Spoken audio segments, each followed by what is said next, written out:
നമസ്കാരം. മലയാളി വാർത്തയിലേക്ക് സ്വാഗതം.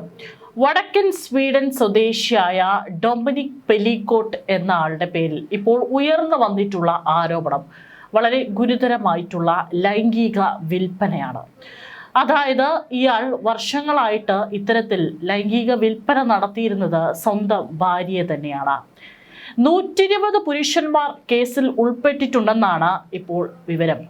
ഭാര്യയുടെ പരാതിയുടെ അടിസ്ഥാനത്തിലാണ് 2024 ഒക്ടോബറിൽ ഡൊമിനിക്കിനെ അറസ്റ്റ് ചെയ്തിരുന്നത്. അന്നു മുതൽ ഇയാൾ പോലീസ് കസ്റ്റഡിയിലാണ്. ഏകദേശം 120 പുരുഷന്മാരെ പ്രതി ചേർത്ത കേസിൽ പിമ്പിംഗ്, നിരവധി ബലാത്സംഗങ്ങൾ, ആക്രമണം എന്നീ കുറ്റങ്ങളും ചുമത്തിയിട്ടുണ്ട്.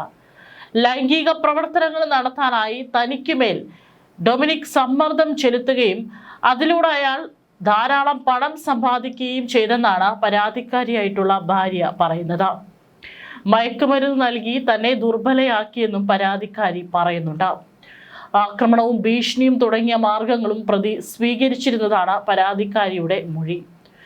അതേസമയം എല്ലാ പുരുഷന്മാരെയും പരാതിക്കാരി എതിർത്തിരുന്നില്ലെന്നും ചില പുരുഷന്മാരുമായുള്ള ലൈംഗികതയെ മാത്രമാണ് എതിർത്തിരുന്നതെന്നും പ്രോസിക്യൂഷൻ പറയുന്നു. ഈ സമയങ്ങളിലാണ് പരാതിക്കാരിക്കെതിരെ ലൈംഗിക പീഡനം പോലുള്ള മാർഗങ്ങൾ പ്രതി സ്വീകരിച്ചത്. ഓൺലൈനിൽ പരസ്യങ്ങൾ നൽകുക, ഓൺലൈനിലൂടെ ലൈംഗിക ദൃശ്യങ്ങൾ പ്രചരിപ്പിക്കുന്നതിനായി സ്ത്രീക്ക് മേൽ സമ്മർദ്ദം ചെലുത്തൽ തുടങ്ങിയ കുറ്റങ്ങളാണ് പ്രതിക്ക് മേൽ ചുമത്തിയിരിക്കുന്നത്. ബലാത്സംഗ കുറ്റങ്ങൾക്കൊപ്പം മയക്കുമരുന്ന് വിതരണം ചെയ്തതിനും 62കാരനെതിരെ കേസെടുത്തിട്ടുണ്ട്. വെളിപ്പെടുത്തലുകൾ ഇപ്പോൾ സ്വീഡനെ ഞെട്ടിച്ചിരിക്കുകയാണ്. ഈ കേസിലെ ഫ്രഞ്ച് വനിത ഗിസേലെ പെലിക്കോട്ടുമായി താരതമ്യപ്പെടുത്തിയിട്ടുണ്ട്. 2024 ഭർത്താവ് ഡൊമിനിക് പെലിക്കോട്ടിനെ 20 വർഷം തടവ് ശിക്ഷ വിധിച്ചിട്ടുണ്ട്. അന്നും സമാനമായ രീതിയിൽ തന്നെയായിരുന്നു പരാതി ഉന്നയിച്ചിരുന്നത്. ഭാര്യയെ ആവർത്തിച്ച് മയക്കുമരുന്ന് നൽകി മയക്കി കിടത്തിയെന്നും അവർ അബോധാവസ്ഥയിലായിരുന്നപ്പോൾ ഡസൻ കണക്കിന് പുരുഷന്മാരെ ബലാത്സംഗം ചെയ്യാൻ ക്ഷണിച്ചുവെന്നും സമ്മതിച്ചതിനെ തുടർന്നാണ് ആ കേസ് അന്ന് രജിസ്റ്റർ ചെയ്തത്. ഇപ്പോഴത്തെ കേസിലും പുരുഷൻ വർഷങ്ങളായി ഭാര്യയെ ലൈംഗിക പ്രവർത്തനങ്ങളിൽ ഏർപ്പെടാനും അതിന് വിധേയമാകാനും സമ്മർദ്ദത്തിലാക്കിക്കൊണ്ടിരിക്കുകയും പണം സമ്പാദിക്കുകയും ചെയ്യുകയായിരുന്നു.